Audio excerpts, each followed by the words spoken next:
சொல்கிற மாதிரி அவர் 24% திருவொற்றியூர்லேயே வாங்கியிருக்காரு அப்படின்னு சொல்லும்போது, காரைக்குடி பகுதியில் இன்னொரு 10-15% கூட வாங்கினார்னா காரைக்குடியில் அவர் எம்எல்ஏ ஆவது உறுதியாகும். அதே மாதிரி அவருடைய கட்சியிலிருந்து ஏதோ ஒரு குறைந்தபட்ச எம்எல்ஏக்கள் போனால் அந்த பலம் அவருடைய எதிர்கால வளர்ச்சி 2031க்கு அவருக்கு ஒரு மிகப்பெரிய அடித்தளமாக அமைக்கக்கூடிய வாய்ப்பு இருக்கும். நம்ம காரைக்குடியில் அவருக்கு எம்எல்ஏ இந்த முறை அவர் சட்டமன்றத்தில் நுழைவதற்கான வாய்ப்புகள் பிரகாசமாக தெரியும். கிட்டத்தட்ட நம்ம ஒரு 1.5 மாதம் முன்னாலேயே நம்ம 1 மாதம் முன்னால் நினைக்கிறேன் பேசியிருக்கோம் நம்ம சேனல்லே அரசியல் கருதன்லேயே. சீமான் எவ்வளவு பர்சன்டேஜ் இந்த தடவை வாக்கு வங்கி எவ்வளோ தூரம் 8லேருந்து இன்க்ரீஸ் ஆகுதுன்றதை விட முக்கியம் எவ்வளவு சீட்டு வாங்குறாரு, அவர் சட்டமன்றத்துக்குள்ளே நுழையணும், ஒரு குறைந்தபட்சம் ஒரு 4 எம்எல்ஏவோட நுழையணும், ஒரு வலிமையான குரல் இருக்கக்கூடிய ஒரு விவரம் தெரிந்த குரலாக இருக்கக்கூடிய ஒரு குரலாக அவர் அமைவார் அப்படின்னு சொல்லி நம்ம பேசணும். இப்போ அது அப்போ இந்த பாப்புலாரிட்டியை மட்டும் வச்சுக்கிட்டு நீங்கள் எதுவுமே நடக்காது. இப்போ நான் சொல்லும்போது ஏதோ விஜயை பற்றி சொல்கிற மாதிரி உங்களுக்கு தெரியும், நான் அவரை மனசில் வச்சுக்கிட்டு சொல்லலை. நான் சொல்கிறது பாப்புலராக இருந்தால் மட்டுமே அரசியலில் ஜெயித்து விட முடியும் அப்படின்னு சொல்கிறது நடக்காது. இப்போ சீமான் என்றால் தமிழ்நாட்டில் அரசியல் களத்தில் எல்லாருக்கும் தெரியும்.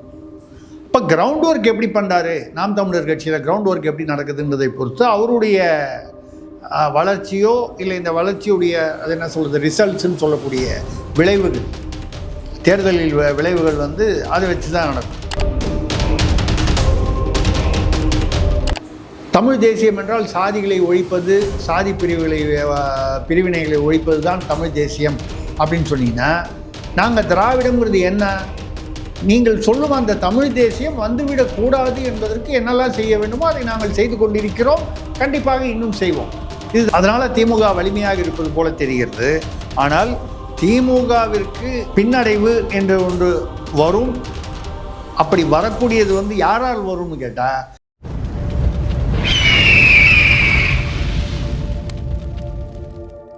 அரசியல் நேயர்களுக்கு வணக்கம். இன்று நம்மோடு இணையும் சிறப்பு விருந்தினர் மூத்த பத்திரிகையாளர் திரிசக்தியார் அவர்கள். வணக்கம் சார். வணக்கம் சரண், சொல்லுங்கள் சார். சமீபத்தில் டிடி நெக்ஸ்ட் அந்த சேனல் ஒரு ஆர்டிக்கல் ஒன்று வெளியிட்டிருந்தாங்க.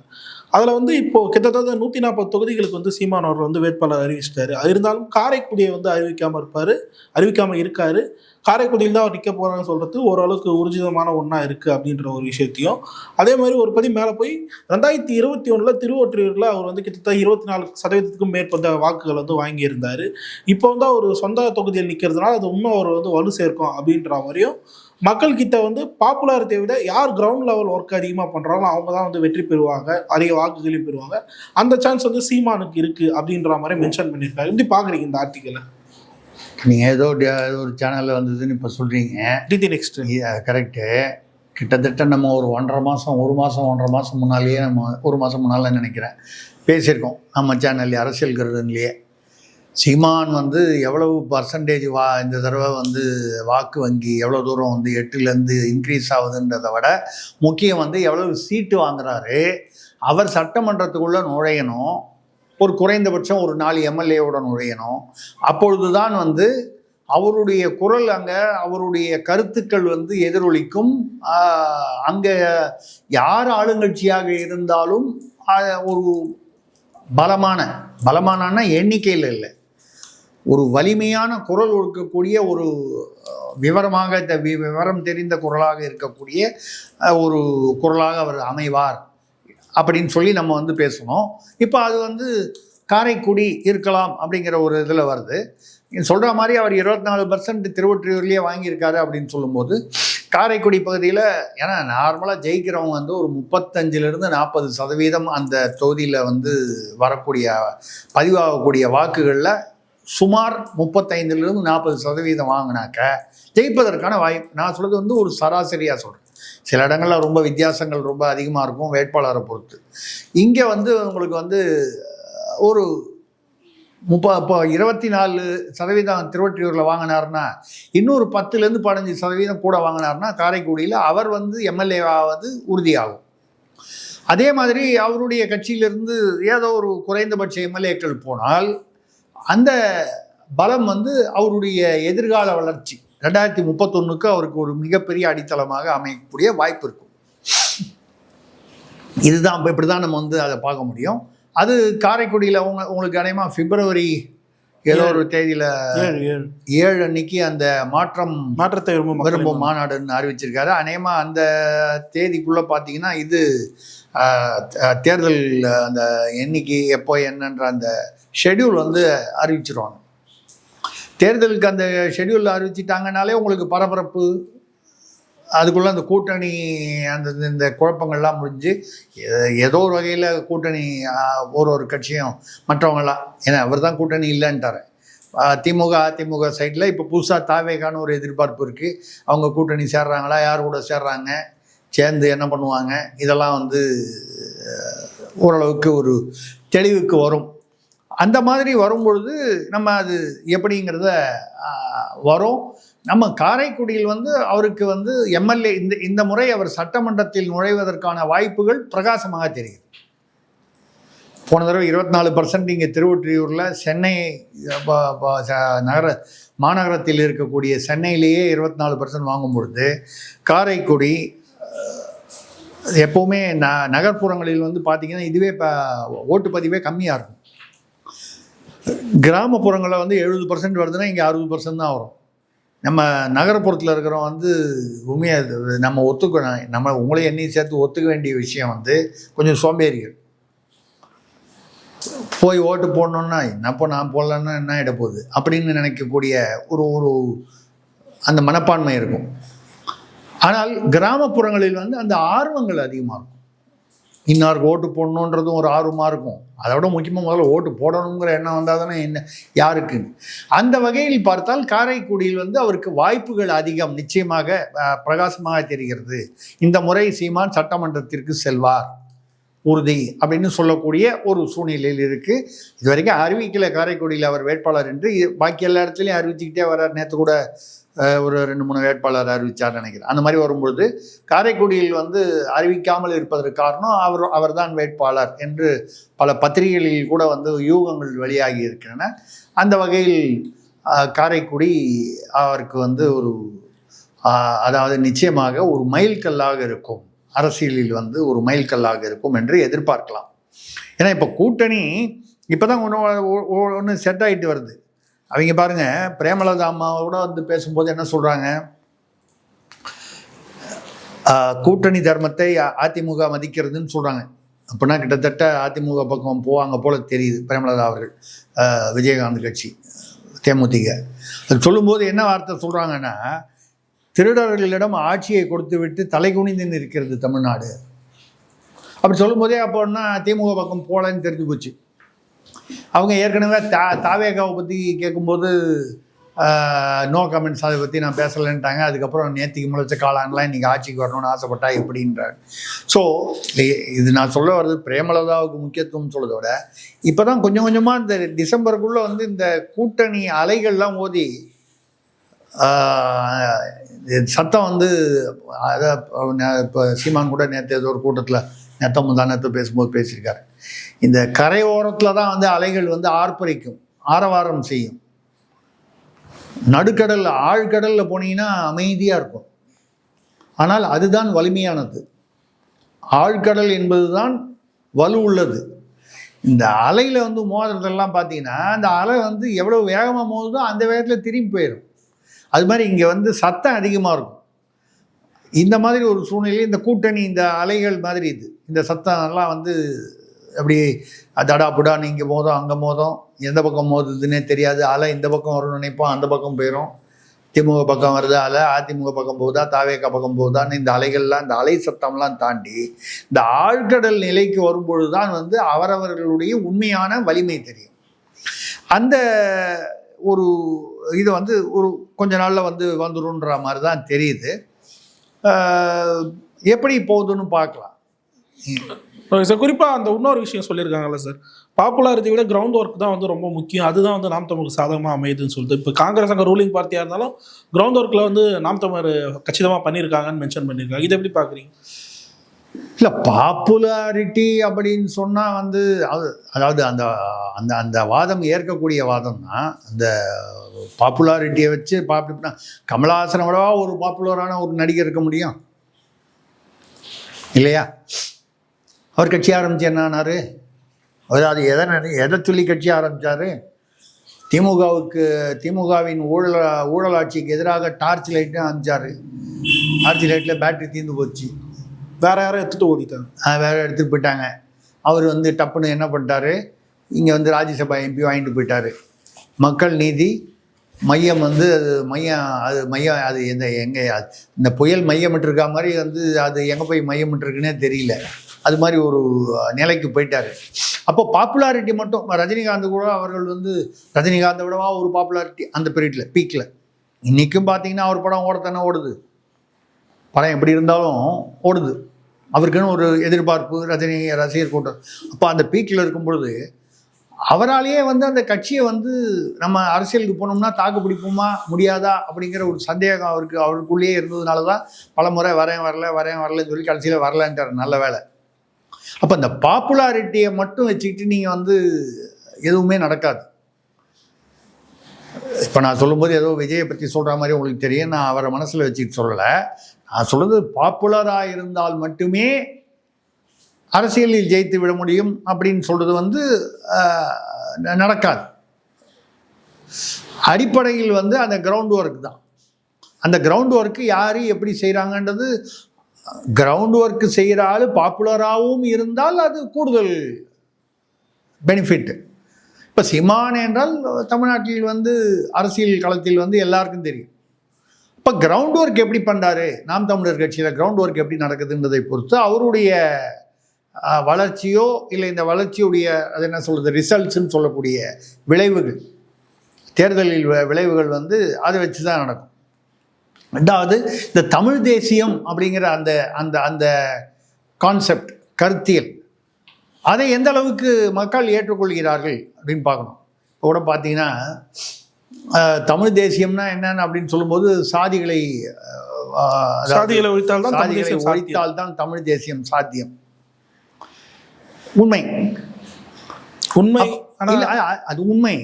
ஆனால் எப்போவுமே உண்மை வந்து கசப்பானது, அபூர்வமானது, தேடி தான் கண்டுபிடிக்கணும் உண்மையை.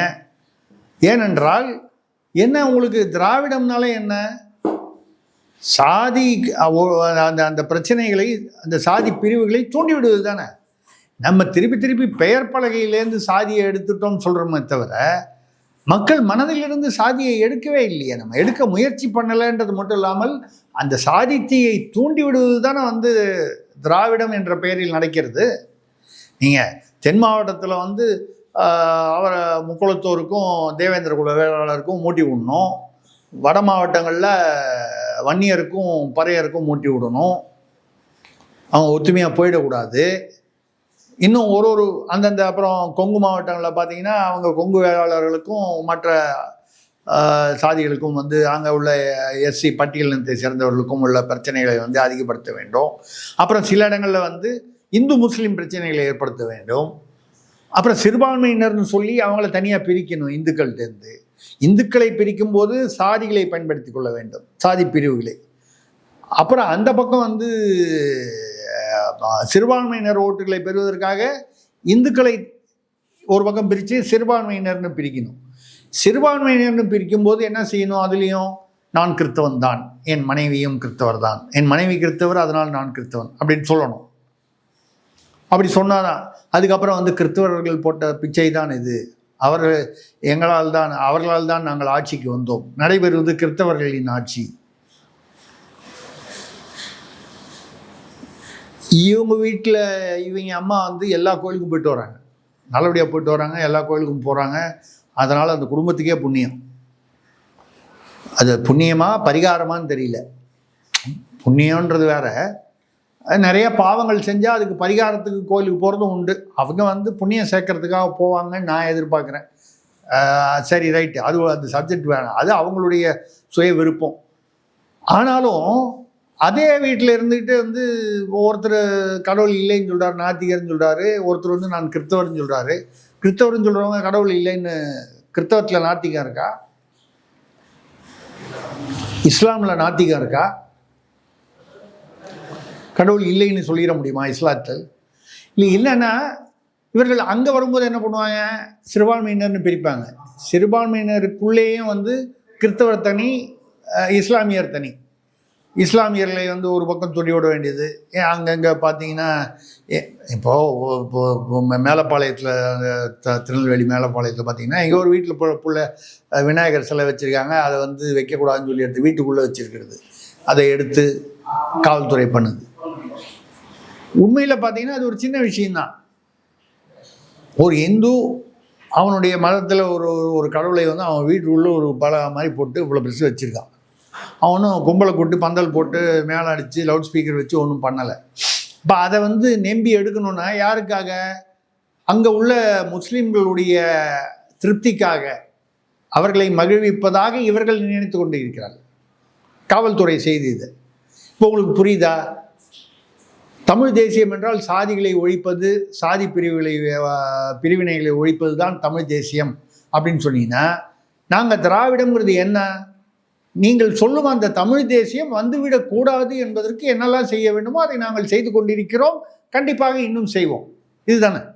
அந்த வகையில் பார்த்தீங்கன்னா சாதிகளுக்குள்ளே தூண்டி விட்டுருப்பாங்க, மதங்களுக்குள்ள, அதுலேயும் வந்து கிறிஸ்தவ மதம் தனியாக. அப்படி வரும்போது சிறுபான்மையினர் இப்படி மதப்பிரிவுகளிலும் சாதி பிரிவுகளிலும் வைத்து கொண்டு தான் இவர்கள் வந்து என்ன சொல்கிறது, இந்த திராவிடம் என்ற ஒரு பொய்யான ஒரு மாயை மக்களிடம் சொல்லும். இவங்களை சொல்லுங்க, திராவிடம்னா என்னன்னு யாராவது ஒரு இப்போ இருக்கிற திமுக அமைச்சர்ல, முதலமைச்சர்லேருந்து இருக்கிற அமைச்சர்ல என்னன்றதை சொல்லுங்க. நாளே வரியில திராவிடம்னா என்ன? திராவிடம்ங்கிறது இனமா, இடமா, கலாச்சாரமா, மொழியா? மொழி இல்லை. மொழியாக இருந்ததுன்னா 4 வராது, 4, 5 வராது. இடம்னா அப்போ தமிழ்நாடு வந்து திராவிடத்தில் ஒரு பகுதின்னு தான் அர்த்தம். இப்படி நீங்கள் பார்த்தீங்கன்னா திராவிடம்ங்கிறது என்னன்னு சொல்லுங்கள். திராவிடம் சமூக நீதி தான் திராவிடம். திராவிடம் இல்லாமல் சமூக நீதியே இல்லையா? சமூக நீதி என்பது எல்லா காலத்திலும் இருந்திருக்கிறது. இப்போ நீங்கள் விதவா மறுமணம் அப்படின்னு சொன்னால் அதுதான் சமூக நீதி. சொன்னால் அவர் ஈரோட்டுக்காரர் தான் கொண்டு வந்தார் விதவா மறுமணம். அதெல்லாம் ஒன்றும் இல்லை. ஈஸ்வர வித்யாசாகர்னு ஒருத்தர் இருந்தார் சுதந்திர காலத்துக்கு முன்னால். வெள்ளக்காரனை வச்சே சட்டம் கொண்டு வந்தார் விதவா மறுமணத்துக்கு. இப்படி எல்லாத்துக்கும் ஒரு ராஜா ராமோன்றா இருந்தார் இந்த உடன்கட்டை ஏறுவதை தடுப்பதற்காக. உடன்கட்டை ஏறுவது என்பது ஏதோ இந்து மதத்தில் வந்து ரொம்ப வருஷமாக வந்து ஆதி காலத்தில் பழக்கம்லாம் ஒன்றும் இல்லை. முகலாயர்கள் வந்து அவர்கள் வந்து இந்து மன்னர்களை வெற்றி கொண்ட பின் அங்கே உள்ள பெண்களை, அந்த புறத்தில் உள்ள பெண்களை சிறை எடுத்து கொண்டு போய் அவர்கள் தங்களுடைய அந்த புறத்தில் வைத்து அனுபவித்தார்கள். அதை ஏற்றுக்கொள்ளாமல் ஜஹார் என்று அவர்கள் வந்து தீக்குள் இறங்கும் பழக்கம் வந்து அதனால் உடன்கட்டை வந்துச்சு. அப்போ எப்போ வந்துச்சு? முகலாயர்கள் நம்ம சொல்வது இந்தியாவில் உள்ள முஸ்லீம்கள் இல்லை, பாரசீகத்திலிருந்து வந்த முகலாயர்கள் இங்கே வந்து இந்து மன்னர்களை சிலரை தோக்கடிச்சிருக்காங்க, சிலர்கிட்ட தோற்று போயிரு. வீர சிவாஜி கிட்டலாம் தோற்றுருக்காங்க, மகாராஷ்டிர சத்ரபதி சிவாஜி கிட்டலாம், ராணா பிரதாப் சிங் கிட்டலாம் தோற்றுருக்காங்க. அதெல்லாம் நடந்திருக்கு. ஜான்சி ராணி, இப்படி நிறைய நடந்திருக்கு. இங்கே தமிழ்நாட்டில் வேலு நாச்சியார், இதை நிறைய இந்த மாதிரி சுதந்திர வீரர்கள். ஆக நீங்கள் இன்னைக்கு திராவிடம்ன்றது என்னன்னா, வெள்ளக்காரன் என்ன பண்ணானோ நம்மை சாதி ரீதியாக பிரித்து ஒன்று சேர விடாமல் மத ரீதியாக பிரித்து மதமாற்றம் செய்து இதெல்லாம் செய்து மக்களை ஒன்று சேர விடாமல் பிரித்தாளும் கொள்கை தான் வெள்ளைக்காரன் செய்தான். வெள்ளைக்காரன் போனதுக்கப்புறம் வெள்ளைக்காரன் செஞ்சது சில கொள்ளைக்காரர்கள் செய்தார்கள், இவ்வளோதான் வித்தியாசம். அதற்கு பெயர் தான் திராவிடம். அதே தானே பண்ணுறீங்க. சாதி பிரிவு, மதப்பிரிவு, மத நல்லிணக்கத்தை வந்து கொஞ்சம் கூட வரவிடாமல் தடுப்பது அப்படின்னா அதானே. அப்போ நீங்கள் தமிழ் தேசியம் என்பது சாதிகளை ஒழிப்பதுன்னா தமிழ் தேசியத்தை வரவிடாமல் செய்வது தானே திராவிடத்துடைய நோக்கமாக இருக்க முடியும், செயல்பாடாக இருக்க முடியும். அதனால் வந்து தமிழ் தேசியம் வராது, நான் வரணும்னு தான் சொல்கிறேன், சாதிகள் ஒழியணும்னு தான் சொல்கிறேன். அப்புறம் நீங்கள் வந்து சாதிகள் ஒழியணும்னா அப்போ ஒதுக்கீடே அப்படின்னா கூடாதான்னு கேட்டிங்கன்னா, ஒதுக்கீடே இல்லாமல் எல்லாரும் சமூக நீதி பெறக்கூடிய ஒரு நிலை வர வேண்டும் என்பதுதான் நம்மளுடைய எண்ணம். ஆனால் அது 10 வருஷத்தில் வருமா, 100 வருஷத்தில் வருமா நமக்கு தெரியாது. இன்னைக்கு இருக்கிற பொசிஷனை பார்த்தா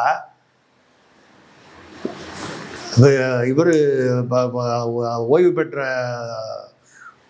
உச்சநீதிமன்ற நீதிபதி பட்டியலினத்தை சேர்ந்த பிஆர் கவாய் அவர்கள் என்ன சொல்லியிருக்காரு, கிரீமி லேயரை கொண்டு வரணுன்றாரு. பட்டியலினத்திலேயே ஒரு ஐஏஎஸ் அதிகாரியோ ஐபிஎஸ் அதிகாரியோ இருக்கிறார், இல்லை வந்து ஒரு அரசியல்வாதி 100 கோடி பணம் வச்சிருக்காரு, அவருடைய பையன் அவருடைய வாரிசுகளுக்கு ஒதுக்கீடு எதற்கு? அந்த ஒதுக்கீடை கொண்டு போய் வேற ஜாதி கொடுக்கணும்னு சொல்லலை, அதே ஜாதியில் அடிமட்டத்தில் இருக்கிறவனுக்கு கொடுத்தா அவன் வாழ்க்கையில் முன்னேறுவான்ல. நீங்கள் முன்னேறிட்டீங்க, 100 கோடி ரூபா சேர்த்துட்டீங்க, இல்லை ஒரு ஐஏஎஸ் ஆகிட்டீங்க, ஐபிஎஸ் ஆகிட்டீங்க, பங்களா வாங்கிட்டீங்க, கார் வாங்கிட்டீங்க, BMW வச்சுருக்கீங்க, இன்னும் சைக்கிளே வாங்க முடியாமல் இருக்கான்ல. உங்களுக்கு ஒதுக்கப்படும் அந்த அந்த இடத்தை அவனுக்கு ஒதுக்கினால் என்னன்னு நியாயமாக கேட்டிருக்காரு. நம்ம இதைத்தான் சொல்லிகிட்டு இருக்கோம், ஒதுக்கீடு கூடாதுன்னு சொல்லலை.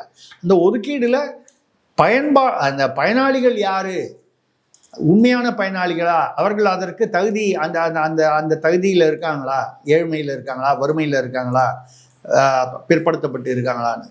ஆனால் இதையெல்லாம் வந்து கேள்வி கேட்டால் உடனே என்ன சொல்லிடுவாங்க, இவர் வந்து இந்த ஜாதி அவர் ஜாதின்னு அவர் யார் வந்து அந்த கருத்தை சொல்கிறாரோ அவரை தாக்க ஆரம்பித்து விடுவார்கள். இதுதான் வந்து திராவிடம். அந்த திராவிடம் இருக்கிற வரை இவர்கள் அந்த திராவிட போர்வையில் மக்கள் வந்து ஒற்றுமை பட்டு விடாமல் இருப்பதற்கு எல்லா விதமான நடவடிக்கைகளையும் எடுப்பார்கள், எடுத்துக்கொண்டிருக்கிறார்கள். இதுதான் நடந்துகிட்டு இருக்கு. இந்த சமயத்தில் நம்ம வந்து என்ன சொல்றோம்னா, இவர்கள் இப்போ கூட தூய்மை அந்த பெயர் மாற்றத்தை வித்து எல்லாமே வந்து சொல்லிடுவாங்க. துப்புரவு பணியாளர்கள்னு வைக்கிறத வந்து தூய்மை பணியாளர்கள்னு பேரை மாற்றிட்டீங்கன்னா அவங்க வாழ்க்கை உடனே முன்னேறிடுமா? இந்த சாலையில் வந்து இந்த ஜாதி பேரை எடுத்த மாதிரி தான், இந்த பலகையிலேருந்து எடுத்த மாதிரி தான். பலகையிலேருந்து எடுக்க முடிஞ்சதை தவிர மக்களுடைய மனங்களிலேருந்து எடுக்க முடியலங்கிற மாதிரி துப்புரவு பணியாளருங்கிறது தூய்மை பணியாளர்னா, இப்போ கூட நேற்று கூட தொடர் உண்ணாவிரதம் இருக்கிறதுல ஒரு 2 பெண்கள் வந்து மயக்கமடைந்து மருத்துவமனையில் சிகிச்சை பெற்று வருகிறார்கள். தொடர் உண்ணாவிரதம். அந்த பிரச்சனை தீரவே இல்லை. மாற்றுத்திறனாளிகளுக்கு உணவளிக்கிறது அப்படின்னு சொல்லி அந்த உணவளிக்கிறதுல வந்து பிரச்சனை. அவர்களுக்கு வந்து சரியாக வந்து உணவளிக்கவில்லை. யாருக்கு? மாற்றுத்திறனாளிகள். தூய்மை பணியாளர்களுக்கு உணவுன்னு சொல்லி 3 வேளை இலவச உணவுன்னு முதல்ல காலை உணவுன்னு சொன்னாங்க, அப்புறம் 3 வேளைன்னு சொல்லி 60% கூட அவங்களுக்கு வந்து உணவு போய் சேரவில்லைன்னு சொல்கிறாங்க. அவங்களுக்கு பணி நிரந்தரத்தையும் இல்லைன்னு சொல்லிட்டீங்க, அவங்கள தனியார் பக்கமும் தள்ளி விட்டீங்க. அதுக்கப்புறம் 3 வேளை சாப்பாடு போடுறேன்னு சொல்லி அதுவும் வந்து உருப்படியாக பண்ணல. மாற்றுத்திறனாளிகள் அது அவங்க வேற. ஆனால் இதுவே நீங்கள் எதிர்கட்சியாக இருக்கும்போது என்ன பண்ணீங்க? மாற்றுத்திறனாளிகள் நான் உங்களோட கூட இருக்கணும், ஆசிரியர்கள் பாராட்டணும், நான் உங்களோட கூட இருக்கணும். இப்போ ஆசிரியர்கள்லாம் பகுதி நேர ஆசிரியர்கள் பணி நிரந்தரம் கேட்குறாங்க, பேராசிரியர்களுக்கெல்லாம் சம்பளம் வரலன்னு கேட்குறாங்க. ஆக ஆட்சியில் இருக்கும் பொழுது நம்ம ஆட்சியில் இல்லாத போது நம்ம வந்து இல்லாத பில்டப்லாம் கொடுக்குறோம். நம்ம ஏதோ வந்து ஏழை மக்களின் தோழர்கள் அப்படிங்கிற மாதிரி ஒரு மாயை ஏற்படுத்திக்கிறோம். ஆனால் ஆட்சிக்கு வந்தப்புறம் அப்படியே வந்து நம்ம வந்து ஹிட்லராவோ முசோலினியாவோ மாறிடுறோம். ஏன்னா அதே மாற்றுத்திறனாளிகள் போராட்டம் பண்ணுறான், அவனை பிடிச்சி குண்டாஸில் போடுறாங்க. தூய்மை பணியாளர்கள் அவனை பிடிச்சி வேனில் ஏற்றிட்டு போகிறாங்க. ஒரு இடத்துல மறியல் பண்ணுறாங்க. அவன் என்ன பண்ணுவான்? அவன் குடிக்க தண்ணி இல்லை. கிராமத்தில் இருக்கிறவன் என்ன பண்ணுவான்? மெயின் ரோட்டில் வந்து பஸ்ஸு போகிற வழியில் 50 பேர் சேர்ந்து உட்காருவான். அது என்னன்ற பிரச்சனையை பார்க்காம அவனை வந்து அது இப்போ கூட இந்த விவசாயிகள் வந்து இந்த மழையினால் வந்து எவ்வளோ லட்சம் டன் வீணாக போச்சு. இப்போ மறுபடியும் மழை பெய்யுது. எடப்பாடி கூட சவால் விட்டுருக்காரு முதல்வருக்கு. மாற்றுத்திறனாளிகளை வந்து கூட வந்து நீங்கள் வந்து ஒரு அவர்களை சகித்து கொண்டு அவர்களுக்கு என்ன பிரச்சனைன்னு பேசுவதற்கு வந்து ஒரு அரசு முற்படவில்லை என்றால் நீங்களே வந்து என்ன பேச்செல்லாம் அப்போ பேசுனீங்க? அப்போ அது மக்களை ஏமாற்றுவது தானே அது. மாற்றுத்திறனாளிகளோ அதுதான் எடப்பாடி சொல்லியிருக்காரு. நான் வந்து எந்த பயிர் வேணாலும் என்கிட்ட கொண்டு வந்து காமிங்க, முதல்வர்கிட்ட கொண்டு போய் காமிங்க, ஸ்டாலின் அவர்களிடம் சவால் விடுகிறேன். அது அந்த பயிருக்கு பேர் அது என்ன, சோளப்பயிரா நெற்பயிரா எந்த பயிருன்னு அவருக்கு சொல்ல தெரியுமா? ஐயா, அந்த பயிர் தெரியலன்னா கூட பரவாயில்ல, இவர் வந்து விவசாயி, அவரு நானும் டெல்டாக்காரன் தான் சொல்கிறாரு. எனக்கே நானும் டெல்டாக்காரன் சொல்கிறதுக்கு யோசனையாக இருக்குது. எல்லாரும் கிண்டல் பண்ணுவாங்களோன்னு. உங்க கையில கேட்டுற போறாங்களா? இல்லைங்க, நான் சொல்லுவேங்க. பயிர் நாங்கள் விவசாய நிலம் வச்சுருந்தோம், இப்போ இல்லை. ஆனால் எங்கள் அப்பா எங்கள் தாத்தா காலத்தில் விவசாய நிலம் வச்சுருந்தோம். எங்கள் வீட்லேயே கொண்டு வந்து இந்த இதில் கொண்டு வந்து நெல்லை காய வைப்பாங்க, போவாங்க வருவாங்க. நிலத்துக்கெல்லாம் போய் நான் பையனாக இருக்கும்போது பார்த்துருக்கேன். ரைட்டு இல்லை. அதனால் வந்து இப்போ நானும் டெல்டாக்காரன்னு சொன்னால் அது வந்து ஒரு கிண்டல் மாதிரி கேலி மாரி ஆயிடுச்சு. அதனால் நம்ம சொல்கிறதுக்கு பயமாக இருக்குது. இப்போது நம்ம வந்து இல்லைங்க நாங்கள் சென்னை தாங்க, நமக்கு சிங்கார சென்னை அப்படின்னு சொல்லிட்டாங்க, கம்மன் இருந்துடலாம் போல இருக்கு. இப்போ எடப்பாடி சவால் விட்டுருக்காரு. அவர் கேட்பது உண்மைதான். பயிர் வித்தியாசம் தெரிஞ்சால் தானே. ஏங்க அது கான்கிரீட்டில் வந்து ரோடு போட்டு வயல்வெளியில் இப்போ ஷூ போட்டுக்கிட்டு ரெட் கார்பெட்டு போட்டுக்கிட்டு போய் நாற்று நடுறது நடுவில் போய் நான் விவசாயத்தை வந்து பார்க்குறேன்னு சொல்லிட்டு போகிறவர், அவருக்கு எப்படிங்க வித்தியாசம் தெரியும்? பயிர் எங்கே கான்கிரீட்டு ரோடு போடணுமோ அங்கெல்லாம் போடல. சிட்டியில் பார்த்தீங்கன்னா அங்கங்கே இந்த உதிர்ந்து விழுது, இங்கே உதிர்ந்து விழுது, அங்கே உதிர்ந்து விழுது. இதெல்லாம் கட்டடம் பள்ளிக்கூடம் விழுது. அங்கெல்லாம் வந்து எங்கே கான்கிரீட் போடணுமோ அங்கே போடல. விவசாய நிலத்தை முதல்வர் பார்க்க போகும்போது அந்த இடத்துல ஒரு தனியாக கான்கிரீட்டு ஒரு இது மாதிரி ஒரு பிளாட்ஃபார்ம் மாதிரி போட்டு அது மேலே நடந்து போகிறார். வயல் வரப்புல நடந்து போகிறதுக்கு கூட முடியல. நான் வந்து அவருடைய உடல்நிலையை பற்றி சொல்லலை, அதுக்கான பாதுகாப்புகள்லாம் நீங்கள் எடுத்துக்க வேண்டியது தான். கான்கிரீட்லேயே போட்டு அந்த இடம் அந்த வயல்வெளி என்ன ஆகும்? கான்கிரீட் போட்டாச்சுன்னா அது என்ன ஆகும்? அப்போ அந்த அளவுக்கு கூட அந்த விவசாயத்துடைய அடிப்படை கூட தெரியல. இத்தனைக்கும் அவர் வந்து எங்கே ஒன்றும் இப்போ அவர் என்ன அமெரிக்காவில் படிச்சுட்டு வந்தாரா? திருவாரூர்லேருந்து தானே வந்தார், திருக்கோளையிலேருந்து தானே வந்தார், டெல்டாலேருந்து தானே வந்தார். அங்கே நிலைமை பார்த்தது இல்லையா? இப்படிப்பட்ட கேள்விகள் எழுவது வந்து இப்போ அவரே அப்படின்னா அடுத்த தலைமுறை இன்னும் அப்போ வந்துட்டார் உதயநிதி அவர்கள். இப்போ கூட பிறந்தநாள் அன்றைக்கி பார்த்தீங்கன்னா எல்லா மந்திரிகளும் சீனியர்லாம் வெயிட் பண்ணாங்க. இப்போ நான் கூட வேறு நிகழ்வில் பேசியிருந்தேன். ஒரு சிட்டிங் எம்பியை வந்து அவர் கார் வந்து 15 நிமிஷமாக உள்ளே விடலையா. எங்கே பிறந்தநாள் விழாவில் போய் சால்வை போடுறதுக்கு. அவர் வந்து பாவம் ஆராசா எம்பி, அவரோட காரை உள்ள 15 நிமிஷமாக நிறுத்திட்டாங்க. எதுக்காக சொல்கிறேன்னா இப்போ அந்த இளைஞர் அணி வந்து டேக் ஓவர் பண்ணிடுச்சு. சீனியர்கள்ட்டேருந்து கட்சியை வந்து இளைஞர் அணி டேக் ஓவர் பண்ணிடுச்சு. டேக் ஓவர் பண்ணால் தப்பு ஒன்றும் இல்லை. அது எல்லா ஒரு கம்பெனியாக இருந்தாலும் கார்பரேட்டாக இருந்தாலும் ஒரு கால பரிணாமத்தில் வந்து அடுத்த தலைமுறை வந்து வளர்ச்சி அடைந்து வருவது வந்து, ஆனால் அது உண்மையான வளர்ச்சியாக இருக்க வேணும். இந்த சீனியர்லாம் கழட்டி விட்டுட்டு நம்ம இளைஞர்களை கொண்டு வரோன்னா, அப்படி ஒரு கால் நீங்கள் வந்து சீனியர்லாம் வந்து ஊழலாக இருக்காங்க, நேர்மை அதாவது நல்ல பேர் இல்லை, அவங்களுக்கு கெட்ட பேர், அவங்களெல்லாம் நீக்கிட்டு நல்ல பேர் உள்ளவங்கன்னா, நீங்கள் கொண்டு வர தம்பிங்கெல்லாம் யாருன்னு பார்த்தா 350 கோடி ரூபாயில் ஸ்விம்மிங் பூலில் வந்து 3 வருஷம் முன்னால் வியாபாரம் ஆரம்பித்து 3 வருஷத்தில் 350 கோடி சம்பாதிச்சாருன்னு சொல்லக்கூடிய தம்பிகள் தான் உங்களுடைய தோழர்கள்னா, இவங்களுக்கு அவங்களே பரவாயில்ல. இந்த சீனியர்கள் வந்து அவங்க என்னப்பா கிட்டத்தட்ட 30 வருஷம் 35 வருஷம் வந்து ஒரு 10,000 கோடி சம்பாதிச்சிருக்காங்க. இவன் 1 வருஷம் 2 வருஷத்துலேயே 500 கோடி சம்பாதிக்கிறான்னா, இது அப்போ நீங்கள் வந்து இந்த இளைய தலைமுறையின் வந்து ஆதிக்கம் வந்து இவங்க வந்து கட்சியை வந்து அவங்க கைப்பற்றுவது இருக்கிறத விட இன்னும் மோசமாக தான் போகுது. கட்சி என்பது வந்து கட்சி வந்து மோசமாக போகுதுன்றது அது அவங்க கட்சியோட பிரச்சனை. பட் ஆட்சியில் இருக்காங்களே, அப்படி வரும்பொழுது இது எந்த அளவுக்கு போகுது, அடுத்த தலைமுறை வந்து வருது அப்படின்னு சொன்னால் அது பாசிட்டிவாக இருந்தால் அதை வரவேற்கலாம். இளைஞர்கள் வர வேண்டும் அரசியலுக்கு, பெண்கள் அதிகமாக வர வேண்டும். எங்கே வராங்க? உங்கள் குடும்பத்தில் இருக்கிற பெண்மணியை நீங்கள் வந்து வளர விட மாட்டேன்றீங்களே, யாரை சொல்கிறேன்னு உங்களுக்கு புரியும். தூத்துக்குடியை தாண்டி அவங்க வர முடியாமல் தானே பண்ணிகிட்டு இருக்கீங்க. அப்படி இருக்கும் பொழுது இப்போது இருக்கிற நிலைமையில் இந்த அரசியல் சூழ்நிலையில் திமுக, அதாவது திமுக ஏற்கனவே முன்னால் நம்ம பேசுனது தான், திமுகவிற்கு எதிர்ப்பாக வந்து எதிர்கட்சியாக இல்லை ஆன்டி எஸ்டாப்ளிஷ்மெண்ட் வரக்கூடிய வாக்குகள் வந்து பலவிதமாக சிதறி தான் இருக்குது. ஒரு பக்கம் எடப்பாடி பாஜக, ஒரு பக்கம் சீமான், ஒரு பக்கம் விஜய் கூட யார் சேர்றாங்க சேரல விடுங்க, ஏதோ ஒரு வாக்கு சதவீதம் இப்படி தான். அதனால் திமுக வலிமையாக இருப்பது போல தெரிகிறது. ஆனால் திமுகவிற்கு பின்னடைவு என்று ஒன்று வரும். அப்படி வரக்கூடியது வந்து யாரால் வரும்னு கேட்டால் வேற யாராலும் இல்லை, அந்த குடும்பத்துக்குள்ள இருந்தே அந்த கட்சிக்குள்ளே இருந்தே தான் வரும். இம்ப்ளோஷன் இங்கிலீஷில் சொல்லுவாங்க, எக்ஸ்ப்ளோஷன் சொல்கிற மாதிரி இம்ப்ளோஷன். அந்த மாதிரி தான் வரக்கூடிய சூழ்நிலை தான் அங்கே இருக்குது. சீனியர் வர்சஸ் ஜூனியர்னு இருக்குது. இப்போ நீங்கள் சீனியர்லாம் கழட்டி விட்டு சின்னவர் சொல்கிற கேண்டிடேட்டாக போடுறாங்கன்னு வைங்க, அண்ணன் துரைமுருகன், இவர் KN நேரு, ஐ பெரியசாமி, இவங்கெல்லாம் கொஞ்சம் அவங்களுக்கு சீட்டு கொடுக்காம அவங்க என்ன பண்ணுவாங்க, அவங்கவுங்க தொகுதியில் அவங்கவுங்க மாவட்டத்தில் திமுக கட்சி உள்குத்து தோக்கிறதுக்கான வேலையை பார்ப்பாங்க, அந்த வேலையை பார்ப்பாங்க. அப்போ அந்த வேலை பார்க்கும்போது எதிர்கட்சியில் இருக்கிறவனோட இவங்க தான் இன்னும் வலிமையாக வந்து இவங்களுக்கு எதிராக வேலை பார்ப்பாங்க. இப்படிப்பட்ட சூழ்நிலை இருக்கிறது.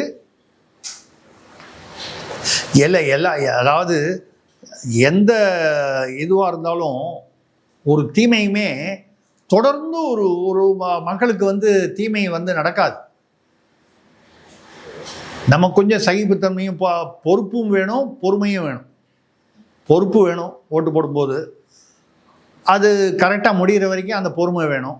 இந்த பொறுப்பும் பொறுமையும் இருந்தால் நிச்சயமாக தீமையின் விளைவுகள் முடிந்து தமிழ்நாட்டிற்கு நல்லது நடக்கும். எப்படி நடக்கும், யார் மூலமாக நடக்கும் பார்ப்போம் 2026.